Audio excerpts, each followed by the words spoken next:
व्रत अर्थात नियम, संकल्प। और जब व्यक्ति अपने जीवन में कोई ऐसा संकल्प ले ले, यानी उन व्रत वाले दिन कोई संकल्प लीजिए, ऐसा नियम बनाइए कि हे प्रभु, अब हम अपने जीवन में से एक बुराई यह खत्म करेंगे और अच्छाई धारण करेंगे, वो व्रत होता है। केवल मात्र निराहार रहने से कोई व्रत नहीं होगा। भगवान तब प्रसन्न होंगे जब आप अपने अंदर बदलोगे। कोई आपके अंदर व्यसन है, कोई दुर्गुण है, तो वो दुर्गुण जब हम दूर करेंगे, वो सबसे बड़ा व्रत है। अपने अंदर का दुर्गुण दूर करिए। आपके अंदर कोई बुराई है, उस बुराई को छोड़ दीजिए, वही व्रत है। अब बुराई तो हम छोड़ते नहीं है और फिर व्रत पे व्रत करे चले जा रहे हैं। व्रत का लाभ है, लेकिन कोई संकल्प ऐसा मन में लाइए जो हमारे अंदर की बुराई खत्म हो। हर बार जब एकादशी व्रत करो तो अंदर की कोई ना कोई बुराई को खत्म करो।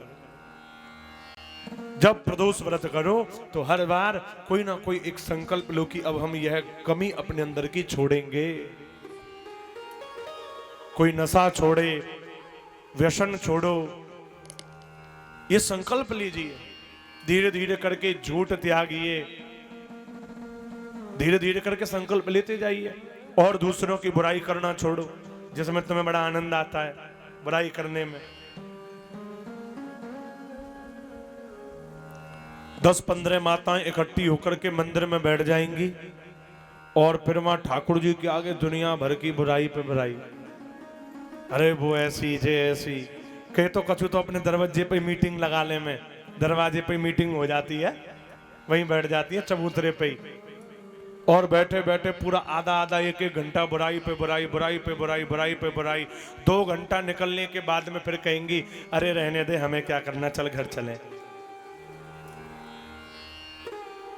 टाइम की टाइम बर्बाद करो, फिर जो कह रही हमें क्या करना, तो जब से कर ही क्या रहे थे, इससे बढ़िया तो ठाकुर जी का भजन करो। तो ये संकल्प लीजिए, दुनिया की बुराइयां नहीं करनी है, वही तो व्रत है। दूसरों की निंदा करना, चुगली करना, ये कोई अच्छी बात नहीं है, बुराई है, ये बहुत बड़ी बुराई है, इसे त्यागिए। हमारे कानों को दूसरों की बुराई और अपनी अच्छाई बड़ी प्रिय लगती है। ये कान हमारे बड़े खतरनाक हैं इस मामले में। ये हमारी बड़ाई कहीं हो रही होगी ना, बड़ाई, तो अगर कोई तुम सुन भी नहीं रहोगे ना, तो कान अपने आप सुन लेंगे हमारी बड़ाई हो रही है। और किसी और की बुराई हो रही हो तो तुम भले कोई भी काम कर रहे होंगे, जिसकी बुराई हो रही हो, बस आपका उससे थोड़ा बहुत लड़ाई झगड़ा हो रखा हो और उसकी नेक बुराई हो रही हो, तो वो बुराई थोड़ी दूर पे भी हो रही होगी ना, तो वहां तक भी कान चले जाएंगे। हाँ तुम सही कह रहे हो, उसने मेरे संग में भी ऐसा किया। क्योंकि दूसरों की बुराई और अपनी अच्छाई हमें बड़ी प्रिय लगती है। पर कभी दूसरों की बुराई ना करो। ये निंदा, ये भी एक रस है। व्याकरण में रस आते हैं ना, हास्य रस, करुण रस, वीर रस, ऐसी एक रस और है निंदा रस। इसमें भी एक रस नया है। जब किसी की बुराई होती है बड़ा रस आता है लोगों को, आनंद आ रहा है और करो। वैसे उससे कहोगे ना काम कर लो तो काम नहीं करेंगे। कथा में बैठे बैठे तो आपको याद आता है दूध लेने जाना है तो उठ के चल देते हो, और कहीं कहो की बुराई है रही हो तो फिर ना दूध की बाल्टी याद आवे, अरे 2 मिनट लेट है जाएंगे का है रो, तब समय नहीं जाता। कथा में बैठे बैठे दूध की याद आ जाती है, अब दूध का टाइम है महाराज आरती कर दो। तो लोगों की बुराई भलाई छोड़कर हमें व्रत लेना चाहिए, संकल्प लेना चाहिए, यही व्रत है, इसी को व्रत कहा गया है। अच्छाई का संकल्प लो। ये व्यसन, भाई लोग जो व्यसनों में लीन रहते हैं, तरह तरह के नशों में रहते हैं, कोई सिगरेट में है, कोई बीड़ी में है, कोई तंबाकू ही खा रहा है, ये सारे व्यसन, ये व्रत करो ना तो संकल्प लो। हमने तो देखा है बहुत से भाई व्रत भी करते हैं, बोले हमारा आज मंगल का व्रत है, और गए लिया गुटखा को लिया ऊपर से, तो वो व्रत कहां रहा जी? जो चीज तुम्हें जीवन पर्यंत त्यागनी चाहिए उसे तुम व्रत में भी खा रहे हो, व्रत नष्ट हो जाता है। पहली बात, तांबूल वर्जित है व्रत में।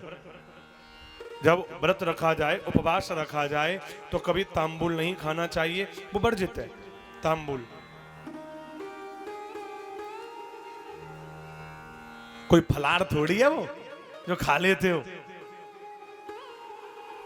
जो लोग व्रत में तांबूल इत्यादि खाते हैं वो लोग ध्यान दें, कोई फलार थोड़ी है वो। फलार बता रखा है तुम्हें, फल खाओ। कौन से फल से बन रहा है भैया? ना जाने कैसे कैसे केमिकल से बने हुए चीजें उसमें मिलती होंगी, उन्हें तुम खाते हो तो वो व्रत भंग हो जाता है। व्रत में गुटखा, सुपारी इत्यादि खाने से ये नहीं खाना चाहिए व्रत में।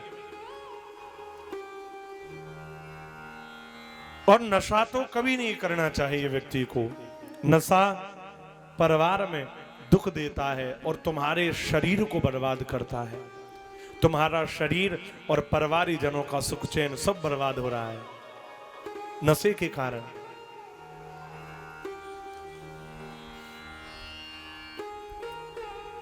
नशा कभी नहीं करना चाहिए, नशे के अधीन मत रहिए। कुछ लोग कहते हैं भोले बाबा नशेड़ी थे। आज 7 दिन तो हमें है गए, हमें तो अभी तक मिली ना है कि कहूं बाबा नशा करते पाए हो। अभी तक तुमने सुनी एक भी दिन कथा में कि महादेव ने नशा कर लिया आज? अभी तक तो नहीं किया जी। और पूरा शिव पुराण में कहीं आपको लिखा मिल जाए कि महादेव नशेड़ी थे तो बताओ, कहीं नहीं लिखा है। कहीं लिखा है? कोई नहीं कह सकता शिव पुराण जिसने पढ़ा होगा कि महादेव नशा करते। लेकिन आजकल तो फोटो भी आने लग गई है। एक फोटो तो ऐसी आई थी जिसमें बाबा चिलम पी रहे हैं, खुद चिलमची है इसलिए बना देते हैं।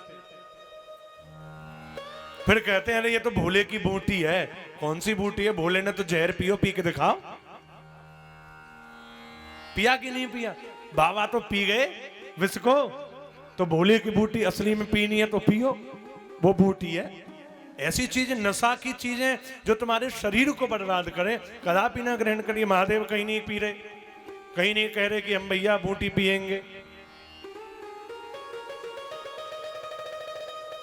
ये चीजें लोगों ने अपने स्वार्थ में बना दी हैं, भोलेनाथ से जोड़ दिया है बस। बाबा कोई नशेड़ी नहीं है, अधीन नहीं है महादेव। अर्पित अगर कर रहे हो तो इसका मतलब ये नहीं है कि महादेव अधीन हो गए कि हाय हाय रे हम नशा करेंगे। कभी नहीं करते भगवान ऐसे। तो इसलिए नशे को त्यागो। बहुत सारे घर बर्बाद हो रहे हैं नशे के चक्कर में। ना जाने कितने परिवारों में कितनी बच्चियां दुखी हैं। क्यों? क्योंकि उनका पति नशा कर रहा है। कितनी माएं दुखी हैं क्योंकि उनका बच्चा पीकर के घर में डोल रहा है। कितनी बहनें दुखी हैं क्योंकि उनका भाई पीकर के अपने शरीर का, अपने परिवार का नाश किए चला जा रहा है। कितनी चीजें बर्बाद होती है, कुटुंब, परिवार भी, शरीर भी, धन भी, सब नाश हो रहा है। ऐसी चीजें तुम उस नशे के अधीन हो रहे हो। इंसान को कभी भी किसी भी चीज के अधीन नहीं होना चाहिए, किसी भी नशे के अधीन नहीं होना चाहिए। एक छोटी सी सिगरेट इंसान को काबू में कर लेती है। उसने अगर कह दिया कि अब पीना है तो वो पांडाल में से भी उठ के बाहर जाके पी आएगा। पीना है पी, अंदर से नहीं रुका जाएगा, पिएगा, क्योंकि वो अधीन हो गया उसके।